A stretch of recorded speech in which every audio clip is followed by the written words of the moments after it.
Brothers and sisters in the Dhamma, may you all be well, happy, and peaceful. We are going to have a presentation titled Wesak 2023 Reflections and Aspirations. The texts are in English and Chinese, but the audio narration with explanation and comments is in English. Now, this presentation is especially for Wesak, for us to do important reflections and aspirations. So I will go over the various slides and comment, and then we'll do the reflections and aspirations by reading the important lines. So, as usual, we will have the presentation of the slideshow. Now, let us look at the slideshow. So, we are going to have this. So, now you see the cover slide, and as you can see, it is titled Wesak 2023. All right, that means it is on Wesak Day that you can best do these reflections and aspirations. Actually, you can do the reflection and aspirations anytime during the Wesak period. So now let us go on to the second slide. Now, this second slide tells us the importance of Wesak. What does it commemorate? So Wesak actually commemorates the birth, enlightenment, and parinibbana of the Buddha. Now, these three occasions occur on the same day, on Wesak Day. And you can see the corresponding pictures depicting the birth of the Buddha. Right. So these are actually just drawings or images that I took from the internet. And this actually gives you some inspiration. And this one actually shows the enlightenment. And this is the parinibbana, the passing away of the Buddha. So let us now go on to the next slide. Now, this one actually shows the theme for this year's Wesak 2023 as given by our mother body. I think must be the Malaysian Buddhist Association and the other major bodies. So the theme reads Unity for National Prosperity and People's Resiliency. Actually, it was given in Chinese and then it was translated by somebody. I found that it was a bit cumbersome and jerky in terms of structure. So I modify it as close as I can to the Chinese, the Unity for National Prosperity and People's Resiliency, or you can say People's Resilience. All right, so that is actually the theme. But very important here, we are going to do, as you can see, the next slide, is to do individual cultivations. So when people are very cultivated, they have proper values, understanding, wisdom, then they know how important it is to be united, to be free from all the greed, hatred, delusion. And this will contribute to national prosperity, and the people of the nation will become more resilient. So it starts off with the individuals. Now let us go on to slide number 4 now. What we are going to do is this. We are going to reflect mindfully on the 10 perfections, or what we call paramis, the 10 perfections that the Bodhisattva, right, who will become the Buddha, the Siddhartha Buddha Gautama, the enlightened one, according to versions, right, that he cultivated these 10 perfections or paramis in many, many lives. Now, you might want to question whether it's true. I think it's not important at that point.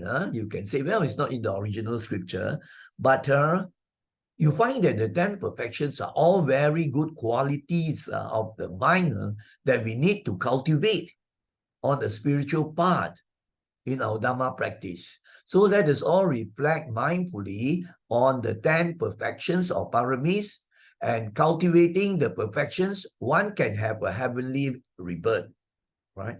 And you see that your life will be more peaceful, more happy when the paramis or the perfections are being developed, cultivated. They are very good values and virtues.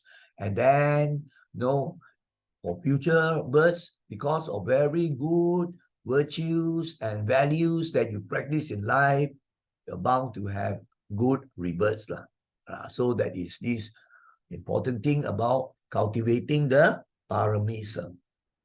Now let us look at the next one. We are going to start off with the 10 paramis, but we start off with the first one. This is traditionally just the order, but actually you can be put at any order. Right?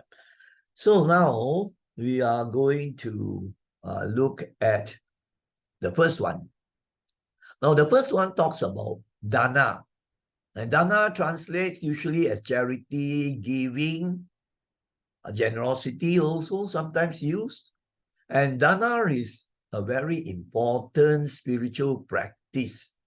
And you find all religions actually also emphasize charity, generosity, helpfulness, willing to serve the needy, actually similar.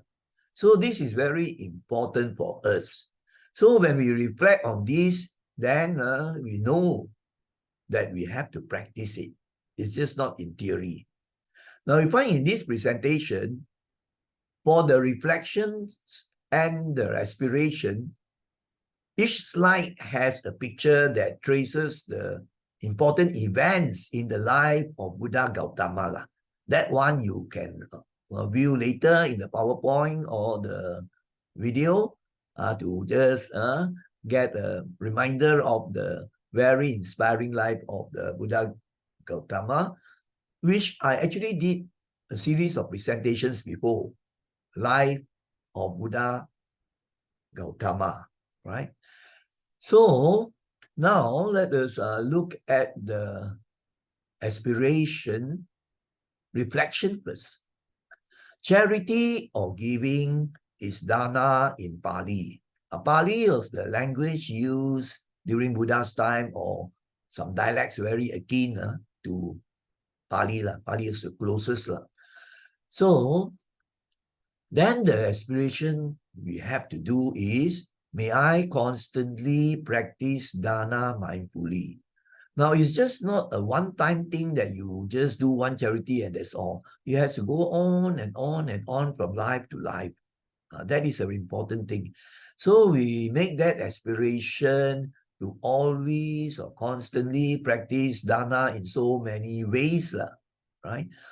Giving alms to the Sangha members, helping the needy, serving the world ones or charity homes, or donating to deserving Buddhist centers or other charity bodies. There are many, many ways of doing dana. So that is this very important aspiration. Now let us go on to the next one, which is also on the first parami, that is dana or generosity, as I said, or charity. And here you might want to know or reflect on the purpose. What is the practice of dana for? Now you see that some are full of doubts. You see, they say, why should I give to other people, right? I better benefit myself and my family. So this is a self-centered attitude, and it goes against the spiritual practice, right? Now, dana is important because according to Dhamma, the root of the problem, the root of suffering or dukkha actually is the ego self, and then the self-centeredness, and then the desire and wanting to benefit ourselves only. So it's very difficult, to get rid of that one. Most of us have that thing, to think about ourselves. It's not that you don't think about yourself, but then they would not consider others. So this becomes very, very strong, that everything that the person does is for his or his own self only, or his family. And there is little feeling or thought for the others who might be in great suffering. So this will not give you spiritual progress. So that is this very important point, that we have to practice with understanding, knowing that the Buddha taught the importance of dana. As you know very well, many of you know that the very essential practice for us will be dana, sila, bhavana. And dana is mentioned first, the giving, the generosity, the charity, and then only after that we go on to the other two lah. So this is the important thing you have to understand lah. And then also doing dana, we need to do in the proper ways. Just like, for example, not expecting anything, not wishing to get something in return. And then also, you must do it in gentle, very loving manner with metta at the right time. And of course, if you do dana to very cultivated ones, right, the vipaka, that means the results or the merits will be even greater lah. So it's good to give to deserving, and then people who are very cultivated lah. Now, of course, if you give to a drug addict, he is also benefiting, but the bad merits that come will be less because of the receiver lah. And then the giver also must have good qualities. So let us now read the reflections and the aspiration. Practicing dana helps to cut the self or ego. I explained just now already. So we make the aspiration, may I always reach out to the needy in life's flow. I try to put the sentences in poetic rhythm form, but the Chinese translation, which was done using Google Translate, would not be able to give the rhyming or the rhythm. So in life, you see in samsara, there are so many who are suffering. So we make this aspiration, may I always reach out to the needy in life's flow, or in samsara, you can say. So that is this first parami, dana, or generosity. So now, we are going to go on to the next one, which is slide number 7 already. Okay. Now we go on to the second perfection, or the second parami, which is sila. Sila, of course, is best translated as morality. Now, you find that all religions have this sila. It is very, very important. If a person is not observing moral rules, it's quite impossible actually to have good spiritual practice. Because you will be, because you're immoral, you do unwholesome actions or bad actions, or other religions will say sinful actions. So then your mind is not really at peace and calm. Your conscience may prick you, and you feel guilt or even regret. So negative states of the mind will hinder our progress in the spiritual practice. So likewise, you see in Dhamma, sila is emphasized. Just now I mentioned the practice, dana, sila, bhavana, that means charity, and the next one is morality already. And this morality has even higher merits if you keep the moral rules compared to dana, right? Because it's more difficult to do, to refrain from various things, like in Buddhism, a lay person keeps the 5 moral precepts, of not killing, not stealing, not committing sexual misconduct, not lying, and not taking intoxicants. So that will be a more challenging thing to keep all the 5 precepts compared to maybe giving or charity. So that's why the merits are even higher.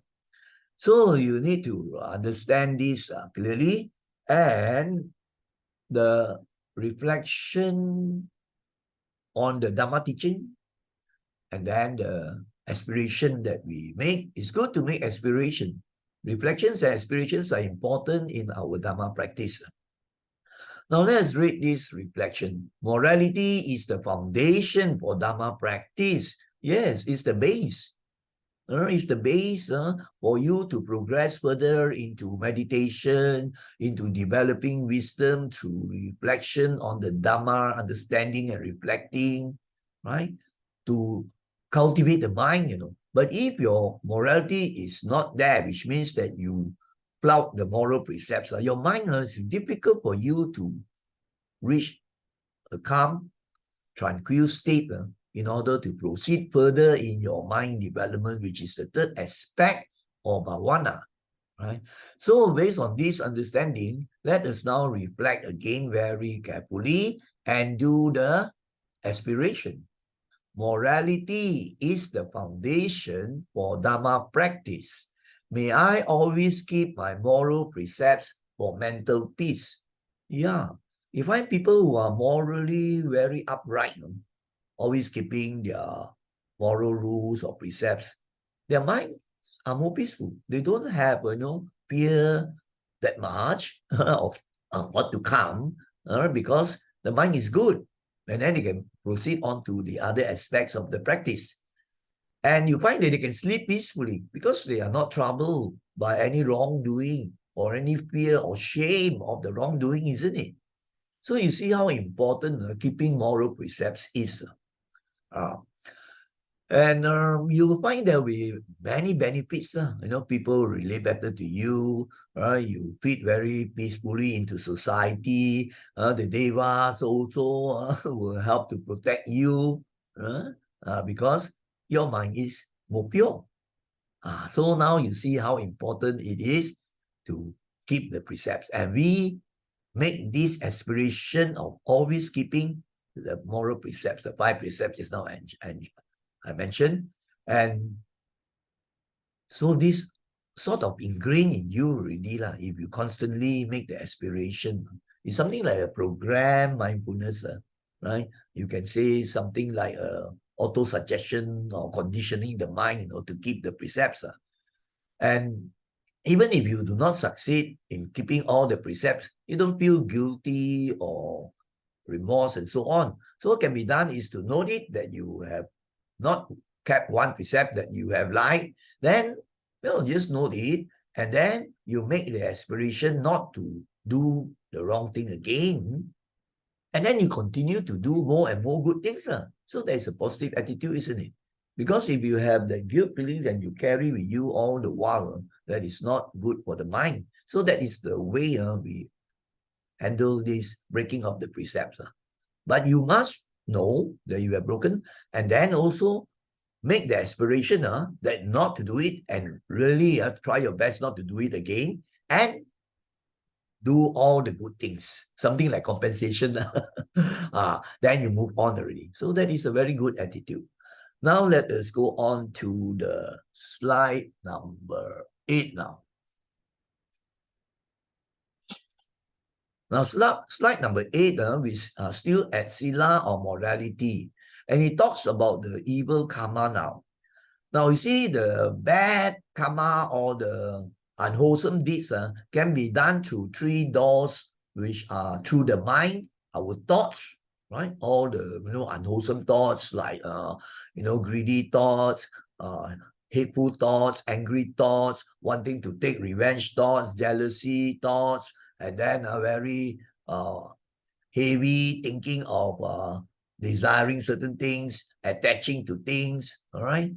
So a lot of all those negative thoughts constitute bad karma, right? You have to have the good thoughts like generosity, right? And then metta, and then very compassionate, and then being able to let go, wisdom, all those are good thoughts. And then, of course, through the speech. So you have to be careful not to commit the unwholesome karma through speaking, like lying, for example, and then slandering other people, and then also using harsh words, words that hurt people, and frivolous or gossip, that in the end, you find also can bring a lot of trouble, because it can lead on to rumor mongering and so on. So this will be the four things that constitute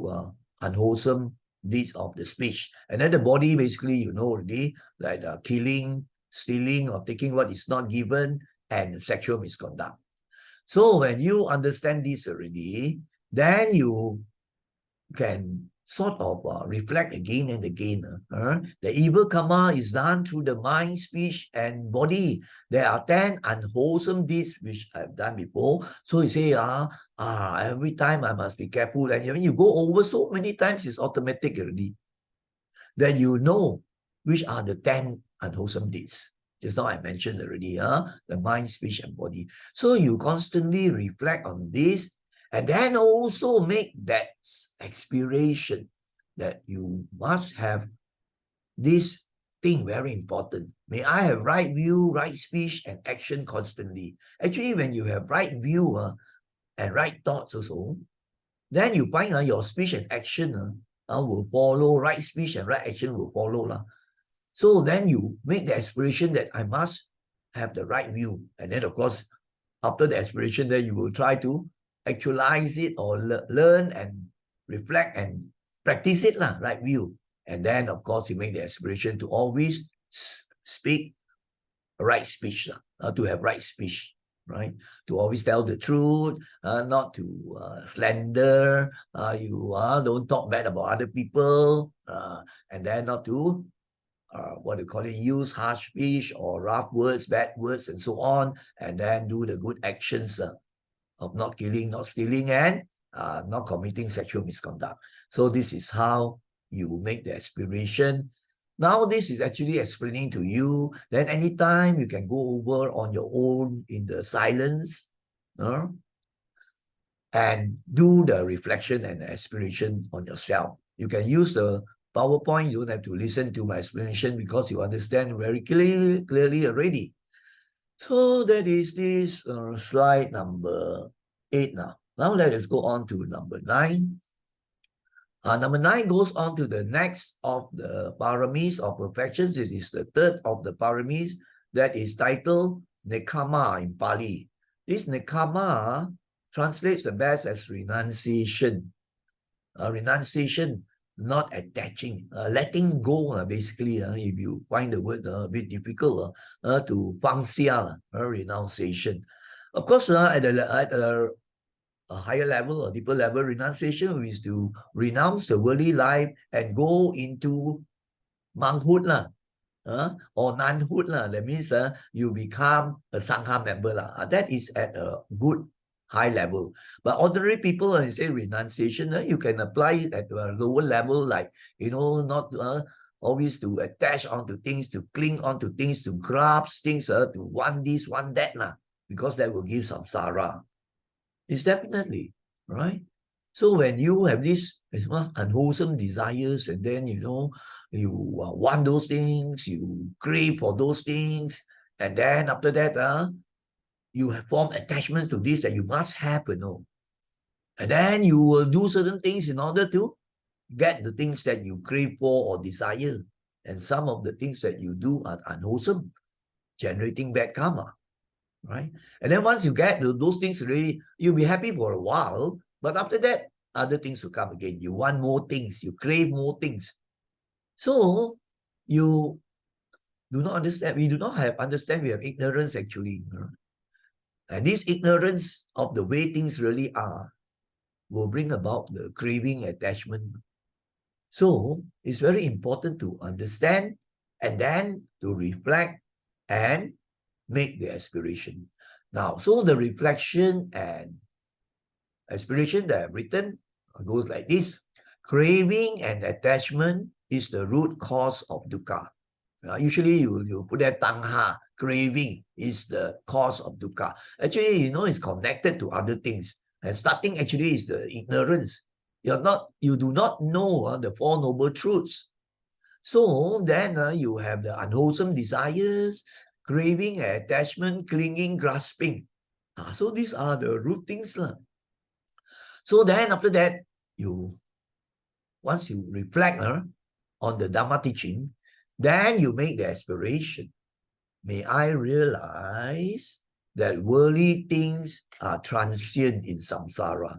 Samsara is the cyclic existence of birth, right? And then aging, sickness, death, and then after rebirth into the cycle again. It goes on and on, spinning for a long, long, long time with all the dukkha. That is the samsara, conditioned cycle of rebirths with the dukkha. Of course, opposite with nibbana, no longer in the cyclic existence of suffering, samsara. That is opposite to samsara. So then you make the aspiration, may I realize that worldly things are transient in samsara. Transient is another word for impermanent. All worldly things are conditioned things in our world, right? They're all impermanent. They rise, they come, and then they will pass and fade away. That is the nature of things. So, and because of that, there is dukkha. When the thing goes away, then you find there is dukkha. The things that you want, right? So there's nothing permanent in this samsara, really. The only permanent thing is nibbana only, actually. So you can make the reflection and aspiration like this. So that is actually slide number 9 already. So now we have to go on to slide number 10 now. Number 10, we are still at the third parami, renunciation. And you see that opposite of it is, you can say, very attached, right? Attaching to things. And then this one is associated with the craving, and then you attach to those things that connect with the senses. Our six senses, or you want to say five senses. The sixth sense is the mind. So you see the things, and then with your eyes, and you want that, right? Then you indulge in all those things, having good food, watching good things, seeing good things, hearing good sound. So you crave for all those worldly things, which will also, pass eventually, and then there will be an endless cycle of wanting more and more. So eventually will lead to dukkha because they do not last. And of course, you wish and you crave, but sometimes they don't come. Very often they don't come to you. You don't have enough blessings, you see. So then you feel terrible suffering. So that's very important thing. So when we renounce, we actually have this attitude. I should not really, get so involved in things of the senses. Of course, on earth, we still need all those basic things, like we have to, eat or have to all those things. But what I mean is people who are indulging, right? And becoming very attached to those things only, they don't have time to do any spiritual practice. So then you find this will lead to dukkha eventually. So when you reflect on this and you understand how important it is to let go, right? To detach from things which are not really important ultimately. The ultimate things will be Dhamma, the wholesome deeds, that will bring the good karma. Those are the things that are important. So we must make sure we are able to see this and then spend time on doing the wholesome things. Now, the reflection, indulging in sensuality will lead to dukkha finally. That means indulging in the pleasures or temporary happiness of the senses, seeing, hearing, smelling, tasting, touching, and then thinking, always caught in this game instead of purifying the mind through, for example, meditation or reflection on the Dhamma. It's not that you don't do this at all. I mean, it's, spending so much time and you don't know when we are going to pass away without developing the mind. So then you make this aspiration, may I be able to let go of sensual delights mindfully. Actually, when you cultivate, automatically you will happen one. That's why I find, those days I might really want to, do these things, go and record all those Miss Universe contests on tapes lah, and all those stuff. I remember those early days. Then when you cultivate, you find that you understand, then you let go, you won't do those things. That is this important thing. Now let us go on to slide number 11 now. Now, number 11, now we are at the next parami, and it's put as, usually the order I check, they put as number 4, wisdom. But actually, I see that the order is a bit subjective also. All the paramis are good, perfections to develop. But this one, wisdom is the, together with compassion, you can say are the key things in Buddhism. You can say in Buddhism, we have to develop our wisdom and compassion. So when we have wisdom being developed, right, then we can see the true things of nature, to see things as they truly are. So when you see this sublime truth, you can see, for example, the natural laws and so on. Then the rest will follow suit. Then you will be more loving, you'll be more compassionate, then you have to observe the precept because you have the wisdom and you understand the way things really are, especially the wisdom arising that you can understand and realize to a good extent the Four Noble Truths. So you have become a noble one, an Arya, you see. So it's very important, this wisdom, which is called Panya in Pali, Panya. So now let us look at the reflection. The start to get the wisdom is the two factors of the Noble Eightfold Path. The first one, Samaditi, which is right view, and the second one, the Sama Sankappa, the right thought, right? So these two constitute the wisdom group in the Noble Eightfold Path. And you must have these two in order to, lead the way to complete the Noble Eightfold Path in your Dhamma practice. If you don't have the right view, which will lead to right thought, right, then you find that you don't get into the Noble Eightfold Path. So actually, it's why the first one is the right view. So this will, so we reflect and say, yeah, so now I know the right view and right thought lead the way to get wisdom. So now you must learn more, really, isn't it?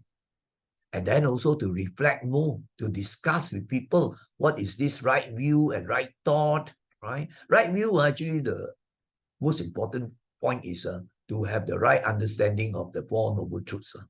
That is the most important. Of course, you can have right view of other things also, but this is the most important. And right thought, of course, you must not have thoughts of cruelty, attachment, thoughts of greed, thoughts of taking revenge. I think you know all those things. You must not have those things, but have the opposite thoughts. And then, of course, the way eventually to get that wisdom is to walk ardently and diligently the Noble Eightfold Path, which will lead to enlightenment. Then you get perfect wisdom, perfect peace, and perfect happiness. Right? So that's how you make the reflection and the aspiration. So now let us go on to the next one, which is the slide number 12 now. Now in slide number 12, we are still at the parami of wisdom, which is the fourth one, that we are altogether 10. Now, you see that when wisdom arises, then you find the mind develops very well in terms of many good qualities. Your morality also will be sharpened and become good. And then your mental states, like you find that when more and more wisdom arises, then you have less fear, less worry, right? Less anger, less hatred, less jealousy, all the negative things. Why? Because you understand the true nature of things. You understand the danger of unwholesome deeds. So you see, it's hinged on this wisdom thing. Wisdom is not the intellectual cleverness.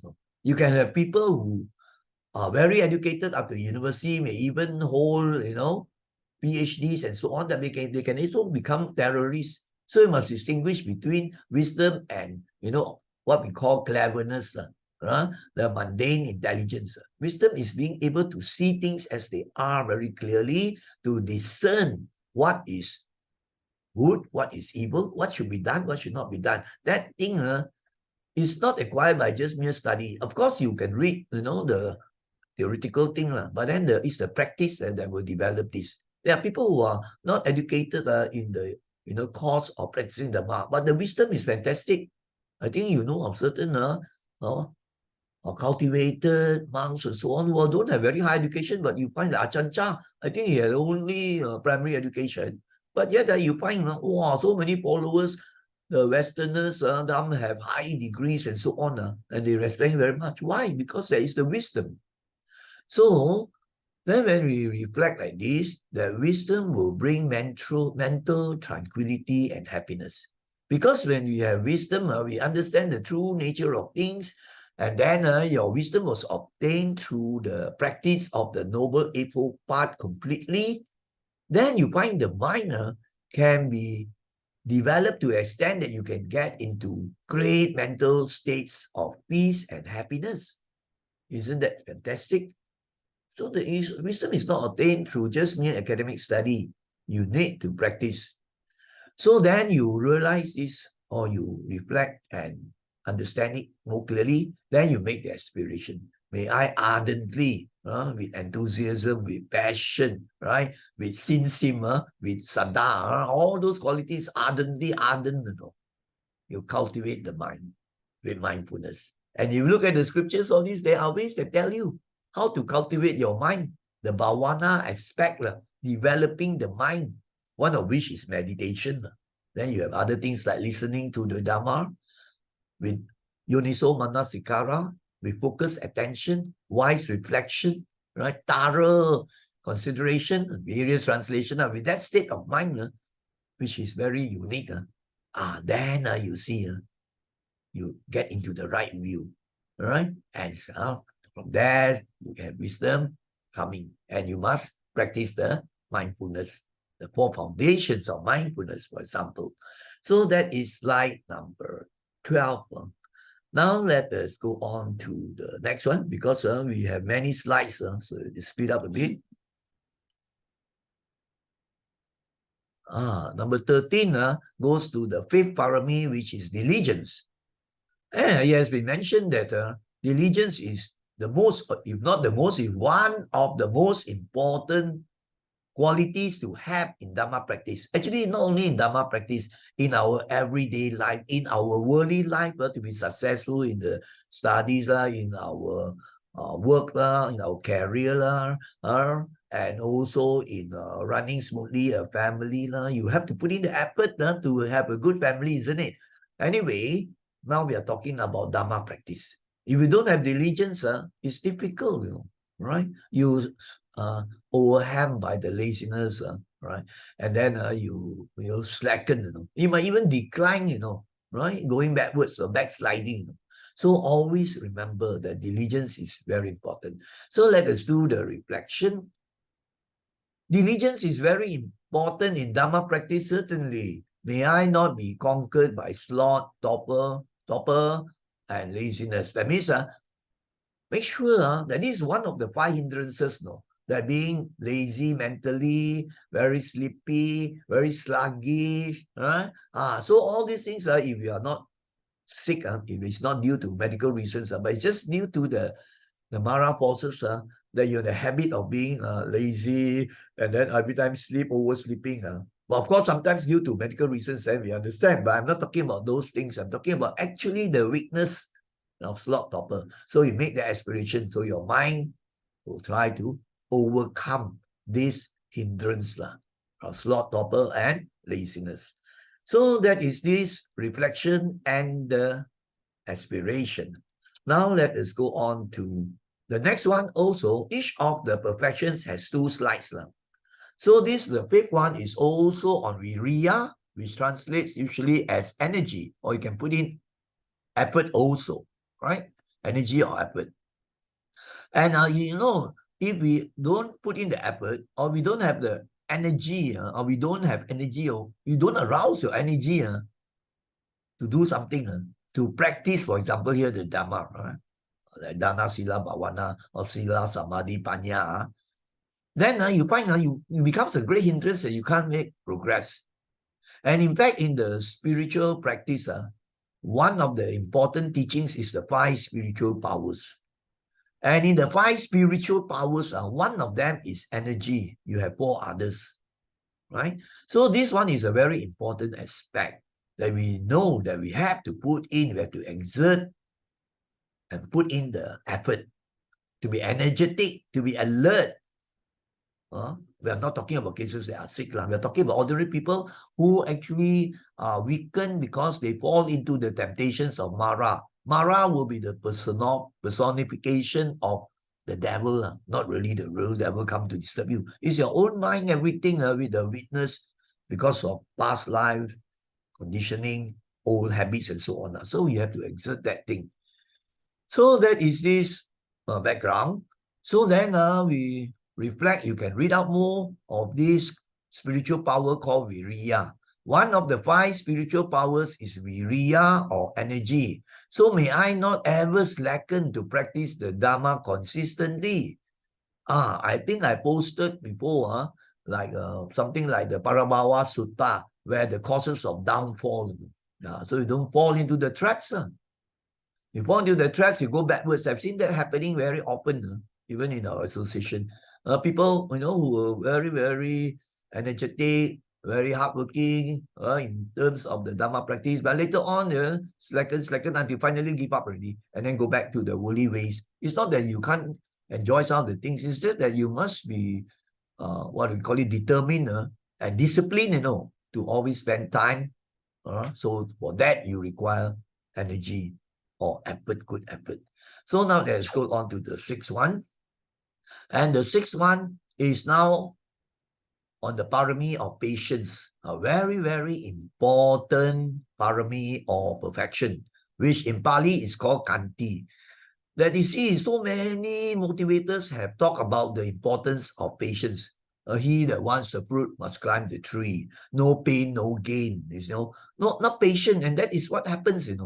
Not only in the spiritual practice, but in our everyday, ordinary, worldly life. You do something, and then after some time you give up. You say, "Hey, I cannot get anything lah." You don't have patience. Even when the person is sick, right? He becomes so miserable. Then he runs from one doctor to another doctor. After just 2-3 days, when the medicine has not even taken effect, they don't have the patience. So many things you can see that if you don't have the patience, a lot of negative things can come. Look at the traffic scene. People impatient. So overtaking recklessly, speeding terribly in order to reach their destination faster, but then they reach the wrong destination. You know what I mean? Accident happens and so on. So this, very well, it's important to be patient. And if you are not patient, then what happens? You don't feel peaceful when certain things happen not according to what you want. You're not patient. You cannot embrace it peacefully. Anger arises. That's why now you have road bullies you have bullying at home also child abuse all sorts of things so you see how important it is. Then the other thing is we must always go on with patience, you see. Great scientists and great inventors or writers also, with patience, they just persist on until they get the success. So this is the background you need to know. So now let us look at the reflection. Reflecting on the patience and perseverance of the Buddha. Yeah, that's why I posted the life history, important events. I think altogether 6 presentations, if I'm not mistaken, is the life of Buddha Gautama. So I went over quite a number of times. I found very inspiring. It reminds me. So if you have not seen, you can go over. Right, there are 6 presentations, which means more than 6 hours to complete the whole thing.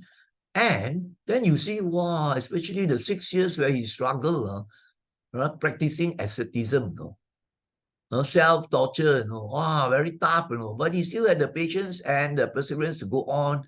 And then later on, he became enlightened. He found certain ways which are not correct, and then he changed. So when we reflect on these sort of things, especially when you reflect by watching the presentation on the life of Buddha Gautama, then certain things happen in your mind then you will become more patient.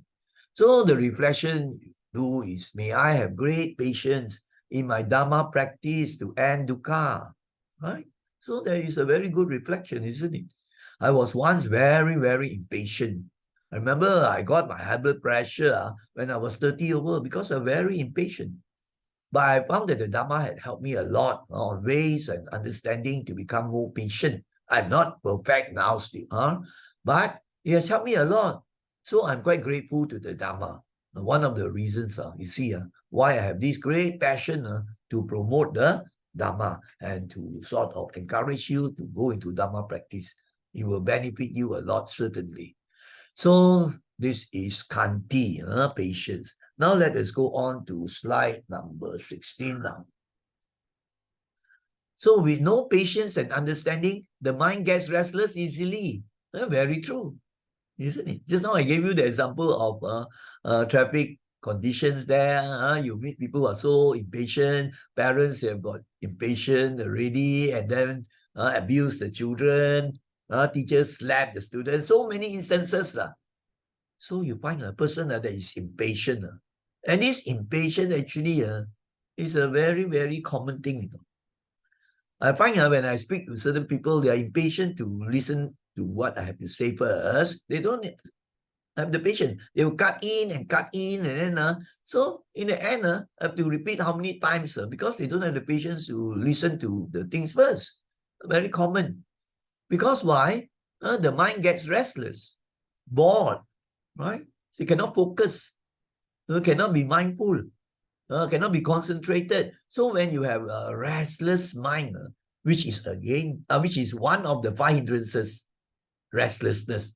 And just now, the other one I mentioned to you already, right? Sloth and torpor, right? Mental laziness, sleepiness. This is the other one, restlessness.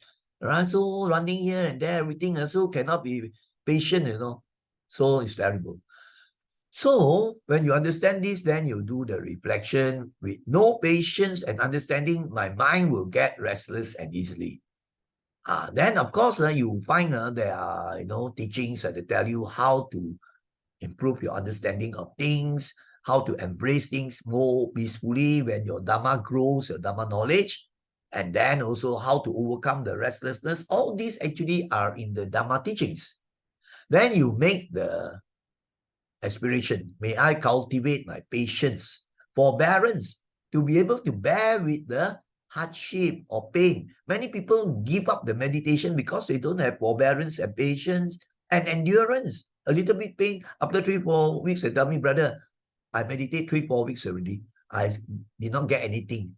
Wow, in 3-4 weeks, we have meditate for years already. We don't expect anything. We just go on. You don't know your past karma, what?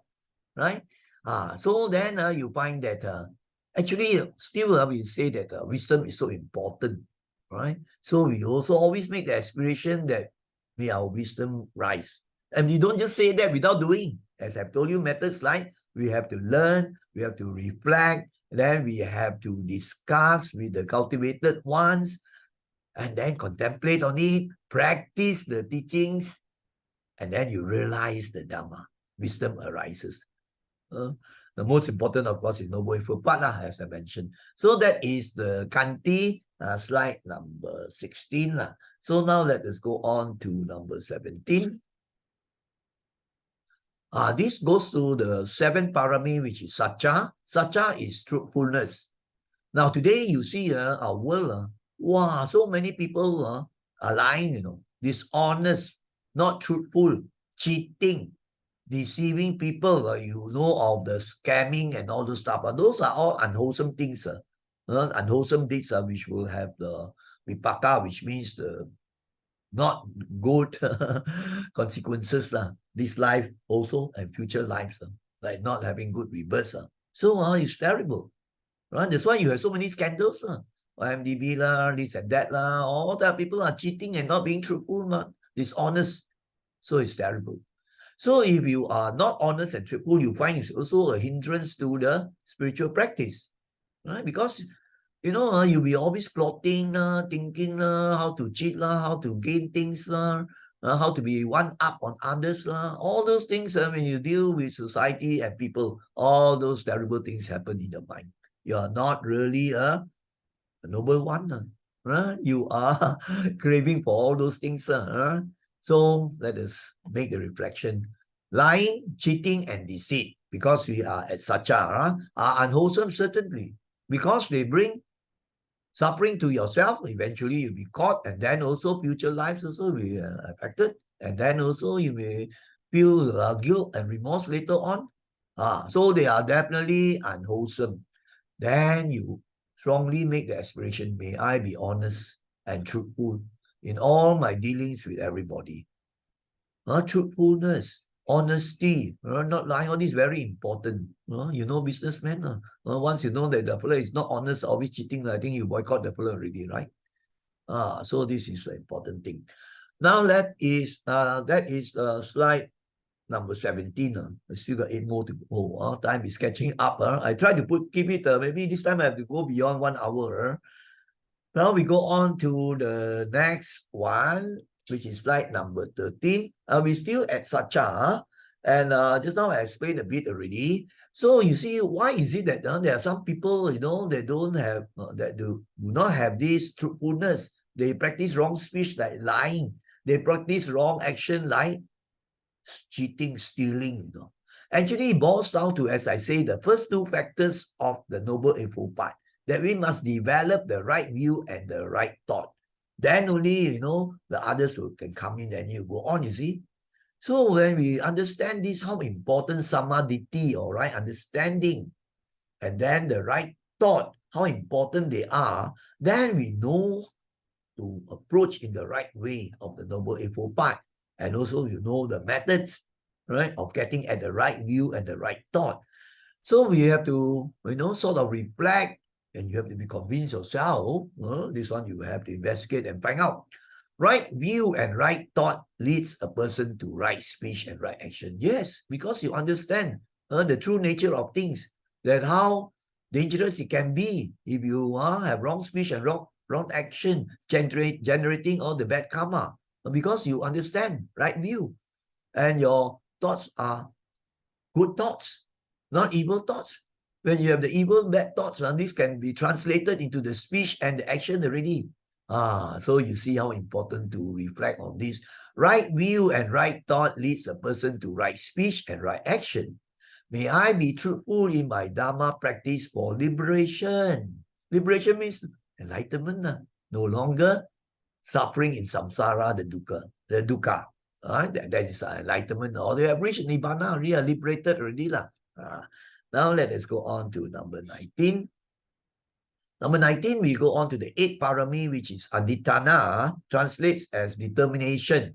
This also is a very important quality. Many people do not have this determination, let us say, to practice to reach the goal of conquering Mara or to end dukkha. But the Bodhisattva, that is the Buddha before he got enlightened, so he had this great determination. That's why he left the palace of his home, right? And renounce, you see. He had that determination to seek the truth and be free from all suffering. And you can be inspired by the life of Buddha. That's why I told you I did more than 6 hours of the presentation.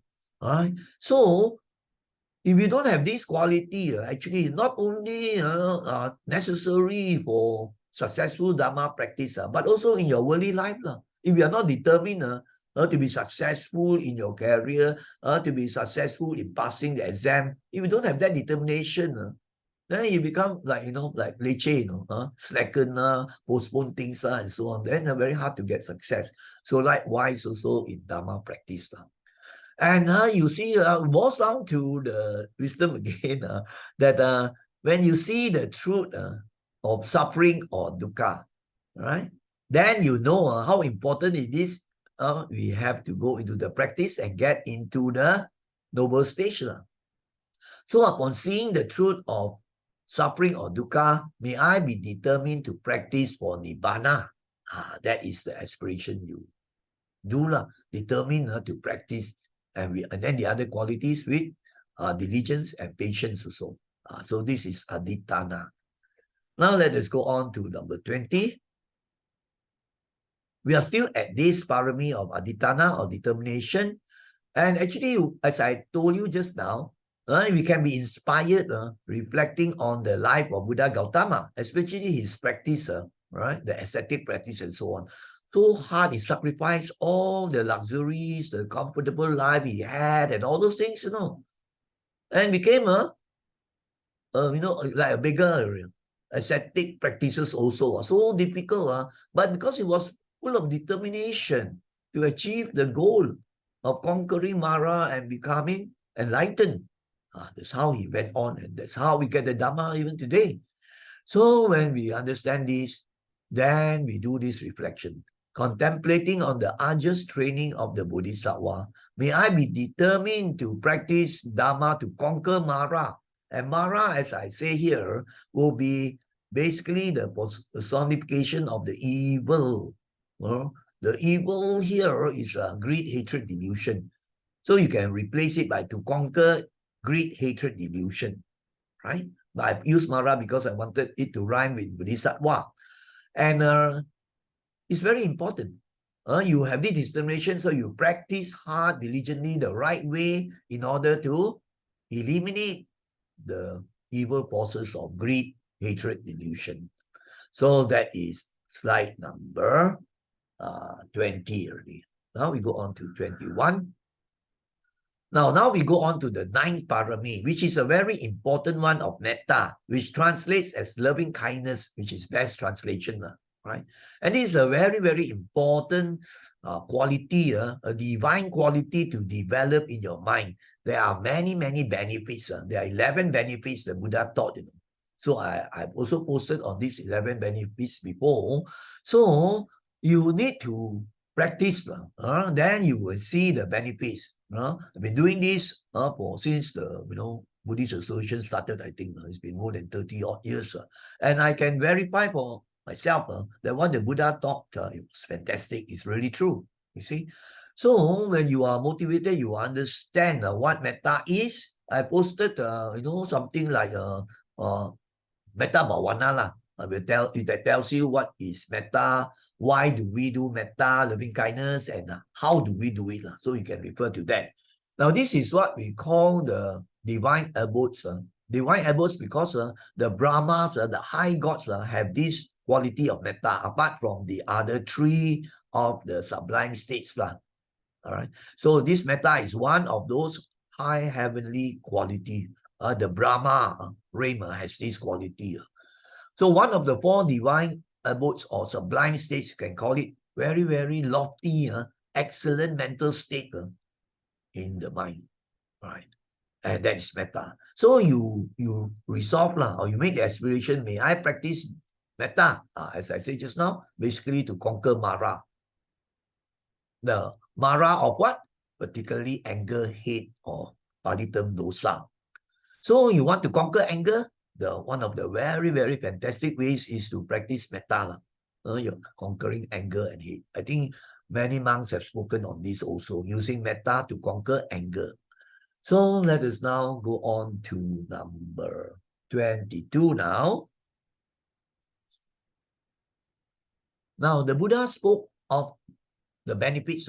He spoke on the benefits of doing metta. As in the post, I gave the account of what is metta, why should we do metta, what is the background of the Buddha's teaching, and then how to do it, right? So when you go over and practice on yourself and you see that, wow, really true, that you can experience for yourself, maybe you can't experience all at one go, gradually more and more you begin to verify the truth, your confidence grows, and then you always make the aspiration, may I confidently cultivate, may I constantly always cultivate metta in order to lessen the dukkha, to conquer many defilements, right?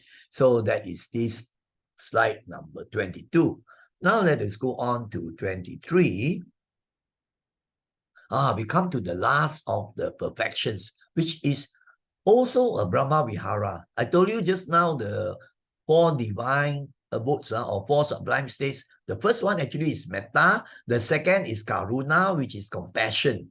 And the third is mudita, which is sympathetic joy, feeling joyful and feeling happy for other success. That's the third one, mudita. And the fourth one is the most difficult to cultivate. That is upekkha. A sturdy mind, very stable mind, not shaken by all the happenings of the world, like the eight worldly conditions, that things all things rise and fall, praise and blame, happiness and sorrow, and then fame and ill fame or dishonor, right? And then the pain, and then pleasure. All those will come. You cannot get all the good things all the time. But a person that has good degree of equanimity, he can remain more peaceful and steady. I posted also stories along this line of equanimity. So when we understand that it's a very good divine quality, then we can reflect that the high gods have calmness and equanimity. The Brahma realms are very, very high heaven. You have the Brahmas. The Hindus, they pray to the Brahma. Chinese people like to pray to Tikong, heavenly god, Isaka Deva, right? So these are the various heavens according to the scriptures. So then you make this aspiration, may I with Dhamma. Without the Dhamma, you can't train the mind. You don't know how to go about it. So you have to train the mind, cultivate the mind, and there is even meditation on upekkha, train the mind to be steady. And actually, to train the mind to be steady using the Noble Eightfold Path, they are the last three factors: right effort, right mindfulness, and right concentration. These three will train the mind in equanimity, in calmness, in tranquility, and then to reach into deep states. So that is this 10th parami, upekkha. Now we come to number 24 already. We have finished the paramis already.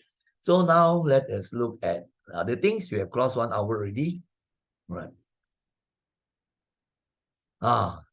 But I'm sorry, we still have one more slide on the upekkha, right? I explained quite a lot already. But anyway, here, as I mentioned before, the four sublime states are metta, which is loving kindness, karuna, which is compassion, mudita, which is altruistic joy, and upekkha, which is the Pali term for equanimity. They are true Dhamma teachings. And they are qualities of the high gods, you can call it the Brahmas. So when you understand this, how important they are in our cultivation, especially maybe we try to do metta, compassion, altruistic, upekkha slowly, then you make this aspiration. May I cultivate well these four Brahma Viharas, the four divine abodes, or the four sublime states. So this will help to end dukkha. Right, will help to end dukkha. So this is the slide 24. Now, 24, we have 25. So now we have to go on to the last slide. I particularly like this. I put it as the last one, almost the last one. Yeah, the last one of the paramis because it's the Pali Nibbana scene. Actually, you see the pictures do not really tally with the paramis. I wanted, actually, we focus on this. This one you can look at your leisure or another time, right? To get inspiration and motivation on the life of the Buddha, right? So I selected all the 20 slides that based on the life that are based on the life of the Buddha. So this one, that's why you see I didn't go over this. I focus on this. Otherwise, it might take 2 hours. So now we go on to the last one, as I said. The last one. So if I managed to find this is a new thing I've not seen. So I just got this wallpaper that shows very well, what is the significance of Wesak. The Wesak commemorates the birth, enlightenment, and parinibbana of the Buddha. And the Bodhi leaf, the leaf from the Bodhi tree where the Buddha got enlightenment. So very, very significant type of picture. So I chose this. And then as an end to this presentation, so we, make this aspiration, very important. May the blessings of the Triple Gem be upon you and your family. And blessings will come to you naturally when you practice the Dhamma well. But then the aspirations will spur you on to practice. And then will generate good states of mind. So that's why we make aspirations also. May all of us practice well the sublime Dhamma very diligently. This I have put as reminders in many presentations. Because it's very easy to fall. Right? So we make the strong aspiration of program mindfulness. We must practice well this sublime, the true Dhamma with diligence, mindfulness, heedfulness. Right? So this is the end. So I wish you all happy Wesak 2023. Right? And I hope you will continue the good practice of the Dharma, right, all the time. Right.